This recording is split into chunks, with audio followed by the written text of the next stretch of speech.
புனிதரே எங்கள் இஞ்ஞாசியாரே, நீர் வாழ்க.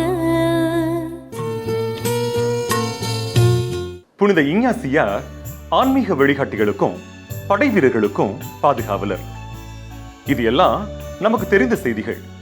ஆனா நமக்கு தெரியாத செய்தி என்ன தெரியுமா? புனித இஞ்ஞாசியார் கர்ப்பிணி பெண்களுக்கும் பாதுகாவலர்.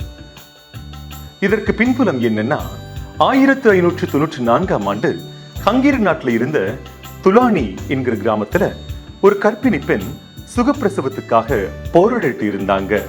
அதை கேள்விப்பட்ட ஒரு இயேசு சபை துறவி என்ன செஞ்சாரு தெரியுமா?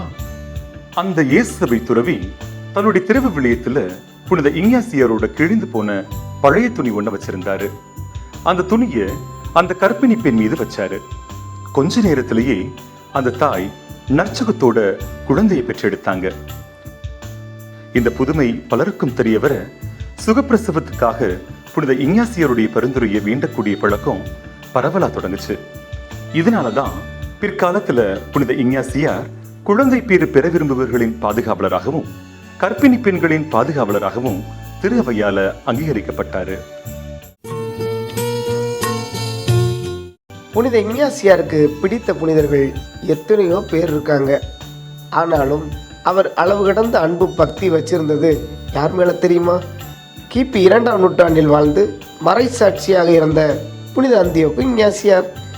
இதை குறிப்பிடுவதற்கு காரணம் என்னன்னா, 1491ஆம் ஆண்டு பிறந்த நம்முடைய லோயலா இஞ்ஞாசியாருடைய திருமுழுக்கு பெயர் இனிகோ லோபஸ் தே லோயலா. அப்பா வழியில் லோயலா என்கிற பெயரும் அம்மா வழியில் லோபஸ் என்கிற பெயரும் சேர்க்கப்பட்டுச்சு. 1530களில் தான் அவர் பாரிஸ் பல்கலைக்கழகத்துக்கு போனப்ப தன்னுடைய பெயரை லத்தீன் மொழியில் இக்னேசியஸ், அதாவது இஞ்ஞாசியார் என்று மாற்றிக்கொண்டார். இதற்கு காரணம், இஞ்ஞாசியார் என்கின்ற அவருடைய பெயருக்கு தூண்டுதலாயிருந்தவர் புனித அந்தியோக்கு இஞ்ஞாசியார். புனித இஞ்ஞாசியாருடைய படங்கள்ல அவரை பெரும்பாலும் புத்தகமும் கையுமா தான் பார்த்திருப்போம். அவர் ஒரு மிகப்பெரிய இசை ரசிகர் அப்படின்றது நிறைய பேருக்கு தெரியாது. பாஸ்கு மற்றும் ஸ்பானிய இசைக்கருவிகளால் முழங்கப்படக்கூடிய இசையின் மீது அதிக ஆர்வம் உடையவராக இருந்திருக்கிறாரு. இப்படிப்பட்ட இசைக்கருவிகளை மற்றவர்கள் இசைக்க அதை கேட்டு மகிழ்ந்திருக்கிறாரு. அது மட்டுமா, புனித இஞ்ஞாசியார் இயேசு சபையினுடைய தலைவராக இருந்த போதும் நவத்துறவிகளுக்கு பொறுப்பாளராக இருந்த போதும் நவத்துறவிகள் அழைச்சு அவங்கள இசைக்கருவிகளை மீட்ட சொல்லி கேட்பாராம். அது சரி, இசைக்கு மயங்காதவர் உலகத்துல யார் இருக்கா? செல்போனும் கையுமா அலைகிற இந்த காலத்துல கைப்பட கடிதம் எழுதுகிற பழக்கம் குறைஞ்சு போச்சு. இஞ்ஞாசியார் வாழ்ந்த காலத்துல, அதாவது 1540 தொடங்கி 1556க்குள்ள எத்தனை கடிதங்கள் எழுதியிருக்கார் தெரியுமா? 6800 கடிதங்கள். இத்தனை கடிதங்களை யாருக்கு எழுதினார்? திரு அவை தலைவர்கள், இயேசு சபை தோழர்கள், துறவற சபை நண்பர்கள், பெண் துறவிகள், பொதுநிலையினர். இதில் 3000 கடிதங்களை பெண் துறவிகளுக்காகவும் பெண்களுக்காகவும் எழுதியிருக்கிறார். சரி, இந்த கடிதங்களை அவர் எதுக்காக எழுதினார்? ஆன்மீக வாழ்வில் வளர்வதற்காக. புனித இஞ்ஞாசியார் எழுதிய ஆன்மீக பயிற்சிகள் நூல் நம்ம எல்லாருக்கும் தெரியும். ஒரு பொது அறிவு கேள்வி. இது அவர் எழுதிய போது அவர் துறவியாக இருந்தாரா, பொதுநிலையினராக இருந்தாரா? வியப்பான தகவல் என்னன்னா, ஆன்மீக பயிற்சிகள் நூலின் பெரும் பகுதியை ஒரு பொதுநிலையினராகத்தான் எழுதி முடிச்சிருக்கிறாரு.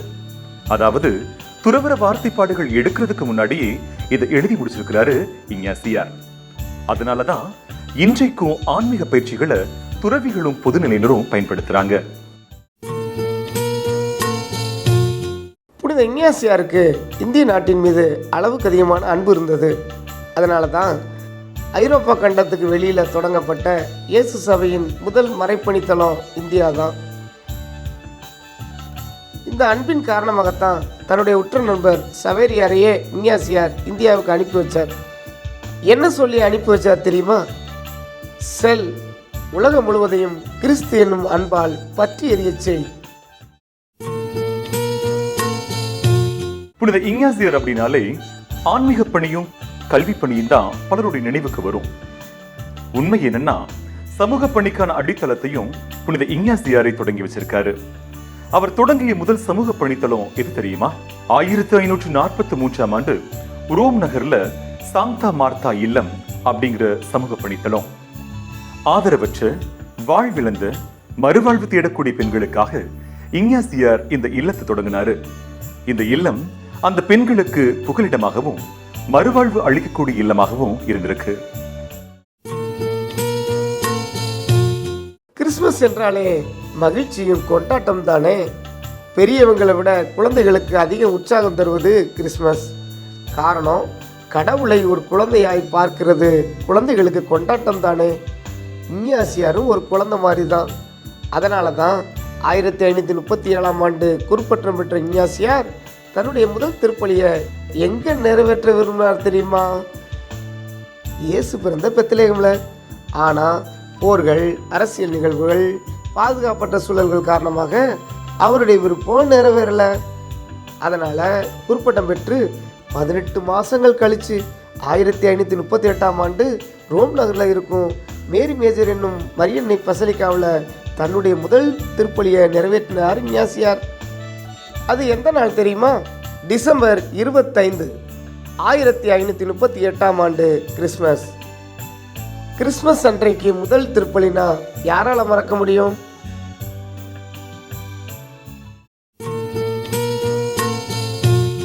புனித இஞ்ஞாசியார் இறைவனுடைய சேர்ந்த நாளைத்தான் நாம திருவிழாவா கொண்டாடுறோம். தான் இறப்பதற்கு முன்பாக புனித இஞ்ஞாசியார் சொன்ன கடைசி இறைவேண்டல் ஒன்று இருக்கு. இதை அவர் மட்டும் சொல்லல, அவர் இறக்கும் தருவாயில அவரை சுற்றி இருந்த இயேசு சபை துறவிகளும் சொல்லியிருக்கிறாங்க.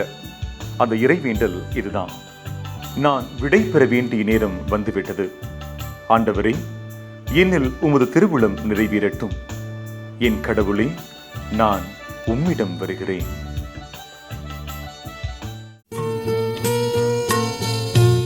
புனித இஞ்ஞாசியார் எழுதிய ஆன்மீக பயிற்சிகளை திருத்தந்தை 3ஆம் பவுல் அங்கீகரித்த ஆண்டு 1548. இது நடந்து 8 ஆண்டுகளுக்கு பிறகு புனித இஞ்ஞாசியார் இறைவன் அடி சேர்ந்தது 1556. இதில் என்ன ஆச்சரியம்னா, ஆன்மீக பயிற்சிகள் அங்கீகரிக்கப்பட்டதும் புனித இஞ்ஞாசியார் இறைவனடி சேர்ந்ததும் ஒரே நாள்.